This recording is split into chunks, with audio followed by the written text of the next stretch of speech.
GMO technology को deal करने वाली दुनिया की 5 बड़ी कंपनियों का सालाना मुनाफा 30 अरब अमेरिकी डॉलर है, जो पाकिस्तान के सालाना तरक्याती बजट के तकरीबन बराबर बनता है। अभी सिर्फ 10% रकबे पर किसान जीएमओ टेक्नोलॉजी से प्रोड्यूस किया हुआ सीड इस्तेमाल कर रहे हैं।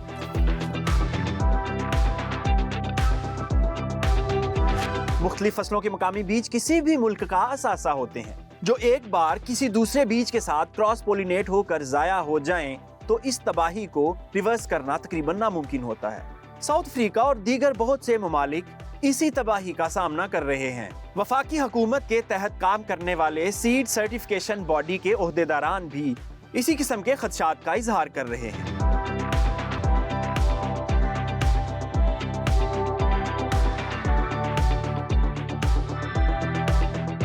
अच्छी पैदावार के लिए अच्छे बीज का होना जरूरी है, और अच्छा बीज कहां से कैसे हासिल किया जा सकता है, इसके कौन कौन से तरीके हैं, ये जानने के लिए हम इस वक्त फेडरल सीड सर्टिफिकेशन डिपार्टमेंट के सीड इंस्पेक्टर हाफिज मोहम्मद वकास साहब के साथ मौजूद हैं। उनसे पूछते हैं कि क्या क्या तरीका है बीज हासिल करने का। अस्सलाम वालेकुम। सबसे पहले बताइए कि बीज हम पैदा करते हैं उसके कौन कौन से तरीके हैं। एक्चुअली देखिए, हमारे पास बीज सीड प्रोड्यूस करने के लिए लोकल सीड प्रोडक्शन का एक तरीकाकार है, जो कि हम लोग बहुत सालों से चलते आ रहे हैं। इसमें मुख्तलिफ इदारे, जैसे कि हम इस वक्त यूब रिसर्च में खड़े हैं, ये भी ऐसे ही करते हैं। जैसे कि गंदम का सीड जो है, इसको प्रोड्यूस करने के लिए लोकली जो है वो हम लोग चलते हैं।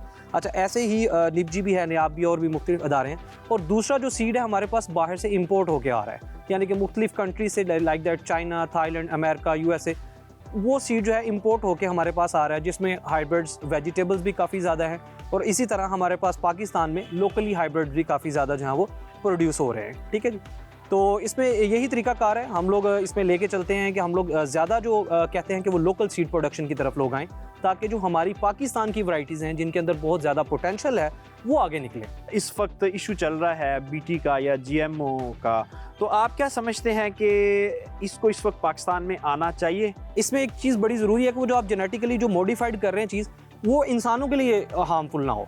ये बड़ा ह्यूमन बींग्स के लिए हार्मफुल नहीं होनी चाहिए। ये बड़ी ज़रूरी चीज़ है, क्योंकि हम जीन्स अब समटाइम चेंज कर रहे होते हैं। नो डाउट हमने कॉटन खानी नहीं है, लेकिन फिर भी कॉटन पहननी है, ऑयल्स है, ज़ाहिर सी बात है। तो उस चीज़ का ज़रा थोड़ा सा ख्याल रखना पड़ता है। जब आप हाइब्रिड प्रोड्यूस कर रहे हैं, आप एक अच्छा मेल और एक अच्छे फीमेल को लेके आ रहे हैं, तो आपके पास एक हाइब्रिड एक अच्छी प्रोडक्शन प्रोड्यूस कर रहा है, तो आपको ज़रूरत नहीं है कि उसके जीन्स को अल्टर करें ना। ये कुदरत की नेचर है, ठीक है जी। आप बाकी फिर भी अगर आप करना चाहते हैं, इट्स एन एक्सपेरिमेंट्स जितने मर्जी करें, लेकिन हम यही कहते हैं कि आप मेल फीमेल को लगाएं, ठीक है, उसके बाद उससे हाइब्रिड सीड प्रोड्यूस करें। अदरवाइज आप लोकली प्रोड्यूस करें, क्योंकि कुदरत की कुछ चीज़ें हैं, उनको डिस्टर्ब करना अच्छी बात नहीं होती। अच्छा, 3 तरीके जो हैं हमारे, इंपोर्ट अगर छोड़ दें तो बाकी 3 तरीके, इन तीनों में अगर कंपैरिजन किया जाए तो बेस्ट तरीका कौन सा है जिस पे कौम का सर्वाइवल है? सर देखें, बेस्ट तरीका उसको हम कहते हैं जो मोर देन आप अडॉप्ट कर सके ना। आप जीएमओ को अडॉप्ट करेंगे सिर्फ 1-2 इदारे, हाइब्रिड को बहुत जिसके पास अच्छी फैसिलिटी होगी वो प्रोड्यूस कर लेगा। अब बचता है लोकल सीड प्रोडक्शन का तरीका, जो मोर अडॉप्टेबल है, जिसको हम अडॉप्ट कर सकते हैं, जिसको एक लेमैन भी अडॉप्ट कर सकता है। लेकिन अब वीट है, वीट का सीड हर लेमैन जो है, जो किसान है, वो प्रोड्यूस कर सकता है, अगर उसको आप थोड़ी सी ट्रेनिंग्स दें। हम ये कहते हैं कि लोकल सीड प्रोडक्शन जो है is the best method. After that अगर आप प्रोडक्शन में बहुत, जैसे कि मेज़ है, अब मेज़ में हाइब्रिड प्रोड्यूस हो रहे हैं, यहाँ पे कंपनीज जो है बहुत सारी हाइब्रिड जो है वो प्रोड्यूस कर रही हैं, और उनकी बड़ी अच्छी प्रोडक्शन है, बड़ा अच्छा जो है वो चल रहे हैं। जी, बहुत शुक्रिया। अल्टीमेटली हमें जो इंडिजिनस ब्रीड है उसको ही आपका कहना है कि हमें उसे प्रमोट करना चाहिए। हमारे मकामी बीजों में भी बहुत पोटेंशियल मौजूद है। अगर कहा जाए कि जदीद बीजों का मुकाबला कर सकते हैं तो गलत ना होगा। R&D ना होने की वजह से और इंपोर्ट आसान होने की वजह से बीज के ऊपर वर्किंग ना की गई, जिसकी वजह से आज हमारा बीज पीछे रह गया। कम सही मगर कामयाबी की दास्तानें तो मौजूद हैं। आइए आपकी मुलाकात करवाते हैं एक पाकिस्तानी ज़रई साइंसदान से, जिन्होंने मकई का बीज सिलेक्शन मेथड के जरिए डेवलप किया हुआ है, जिसकी पैदावार हाइब्रिड और जीएम से ज्यादा है और कीमत में भी कम है। जमीन शाकिर साहब, फरमाइएगा क्या सिनेरियो है बीज का? बहुत शुक्रिया बिन्यामीन साहब। जैसा कि आप जानते हैं कि ये देसी मक्की जो है वो चारे के लिए है, जो हाइब्रिड मक्की वो ग्रेन पर्पज के लिए होती है।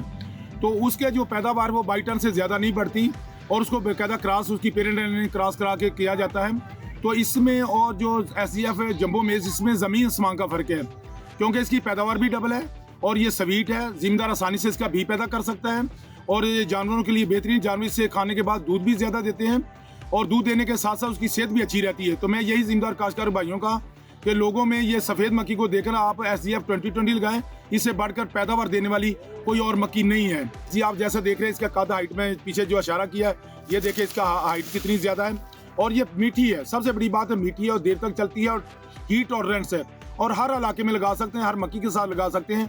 चारा इसका 60 दिन में तैयार हो जाता है। अगर आप लगाना चाहें तो मैं यही कहूँगा कि इससे बढ़कर मक्की आप दुकानों पे जाने का कोई फ़ायदा नहीं है, क्योंकि इसके मतलब जो मैं ये बता रहा हूँ कि छोटी छोटी चलियाँ ये पाक एफगोई के नाम से, वाइट पर्ल के नाम से, गौर के नाम से लोग धोखा दे रहे हैं, बेच रहे हैं। साइलेज और ग्रीन फाडर के लिए बेहतरीन वैरायटी है, इससे बढ़कर पाकिस्तान दुनिया में कोई और वैरायटी नहीं।